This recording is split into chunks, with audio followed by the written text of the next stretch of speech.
जी, break से आ गए वापस। आपको कहेंगे एक बार फिर से खुशामदीद और बात करेंगे सिंध ताउस माहिदे की, जो कि 1960 में अयूब खान और जवाहरलाल नेहरू के दरमियान हुआ था। और पाकिस्तान के जो दरिया हैं, दरिया सिंध हो गया, जेहलम हो गया, चनाब हो गया, उनका इनिसार इसी मुआहदे पर है।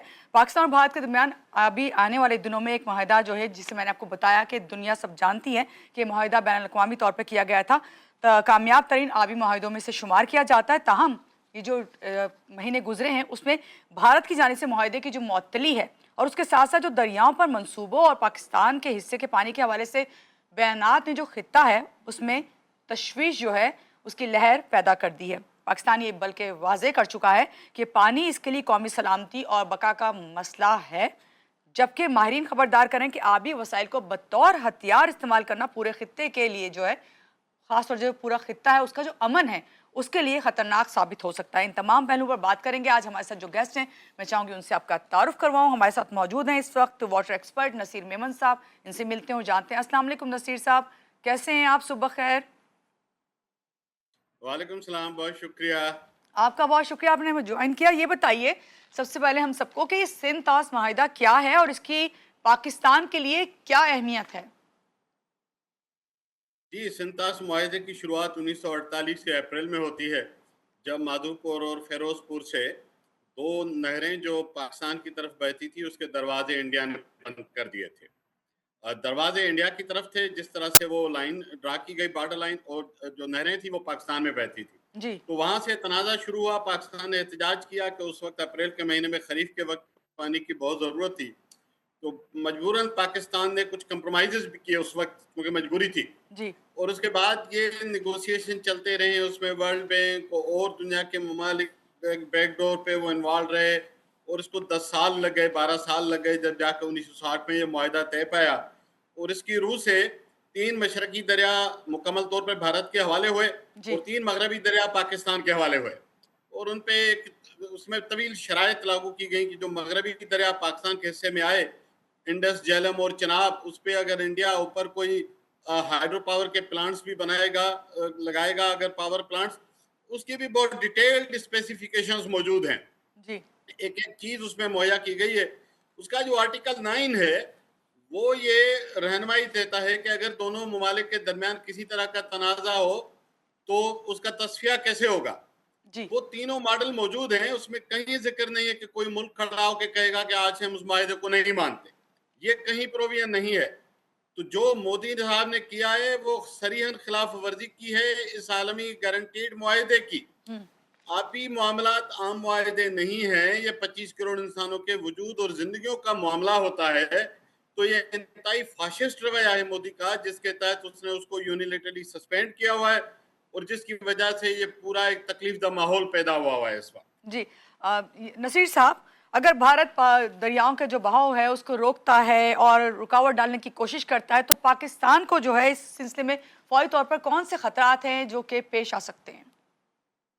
एक तो मेरा ख्याल है कि हमें इसकी गीदड़ बपकियों से खौफ ज़दा या इस तरह से होने की भी ज़रूरत नहीं है। हमें इसका आराम से बैठ के तजिया भी करना चाहिए। जब मोदी कहता है कि पानी का एक कतरा पानी नीचे नहीं जाने दूंगा, उससे कोई पूछे कि पिछले साल चनाब में 10 लाख क्यूसेक पानी आ गया था, उससे जी। तो अपना सैलाब नहीं संभाला गया था। तो दरिया हम्म। कोई एक नलका तो नहीं है, आप उसको बंद कर देंगे। तो इंडस और झेलम पे तो ये कुछ नहीं कर सकते, वहाँ जी। टेरेन फेवरेबल नहीं है, सीधी सी बात है। आप जी। उसकी टेक्निकलिटी में जाएं, इंडस और झेलम पे वो हमारा पानी रोकने की उनकी पोजीशन ही नहीं है।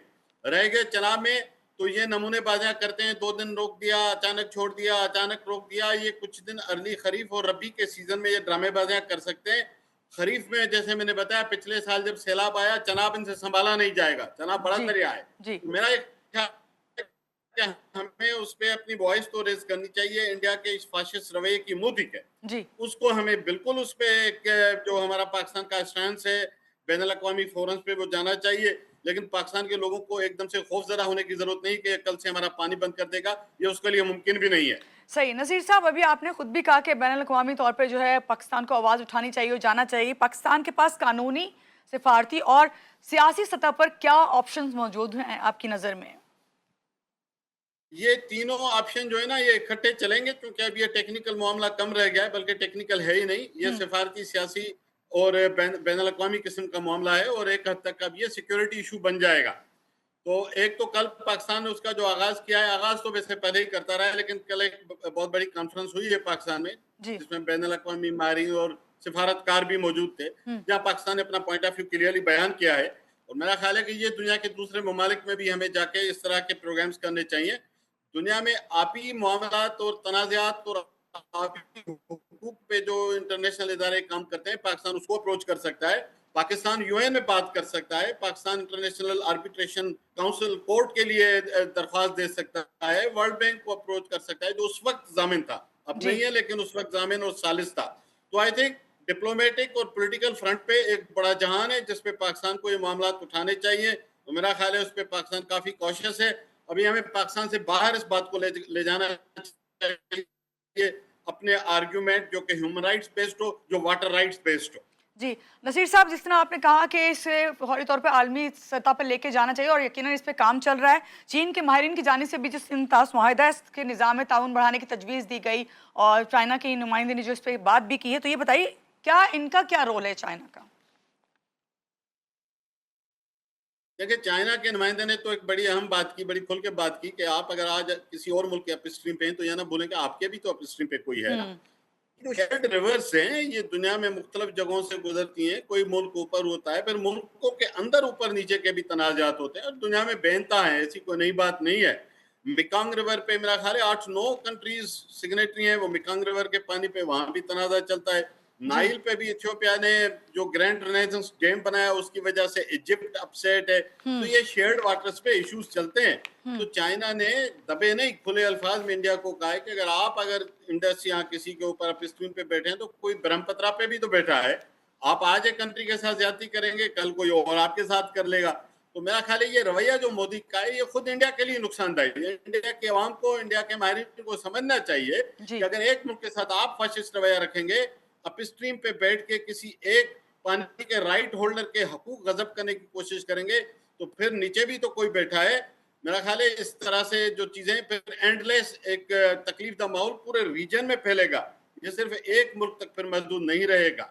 जी, नसीर साहब, अगर सूरत हाल मजीद कशीदा होती है तो पाकिस्तान को अंदरूनी मुल्क जो पानी के इंतज़ाम है, उनके ज़खायर हैं, उसके हवाले से क्या इकदाम कर लेने चाहिए?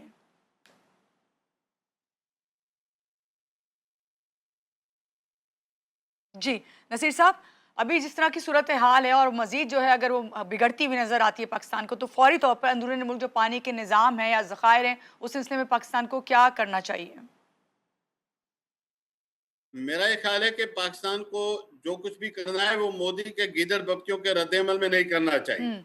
पाकिस्तान को होशमंदी से अपने फैसले करने हैं। पाकिस्तान किसी रद्द-ए-अमल में वो फैसले ना करे रद्द-ए-अमल में, जहाँ से हमारी जो अपनी नेशनल नहीं है, वो कंप्रोमाइज़ नहीं होनी चाहिए। जी। पाकिस्तान के अंदर बहुत सारे अभी ऐसे प्रोजेक्ट्स हैं जिन पे अपर और लोअर स्ट्रीम के डिफरेंट व्यूज भी हैं। तो मेरा ख्याल है हमें मोदी के दबाव में आके अपने फैसले नहीं करने, पाकिस्तान के अंदरूनी मफादात को देखते हुए हमें होशमंदी से अपने फैसले करने हैं। जी, और उसमें पानी की कंजर्वेशन नंबर 1 होगा, पानी जी। की प्रोडक्टिविटी होगी। ये जो चीजें ये पाकिस्तान को करनी चाहिए। जी, बिल्कुल सही आपने बात की। नसीर साहब, आपके ख़्याल में जो आने वाले महीने हैं, इसमें इस तनाज़े का रुख जो है, मुमकिना तौर पे आपको किस तरफ जाता नज़र आ रहा है?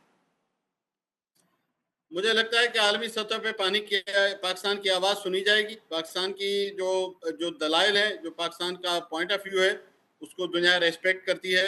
दुनिया समझती है कि पाकिस्तान का जो इंडस वाटर ट्रीटी पे पॉइंट ऑफ व्यू है वो हकीकत पसंदाना है।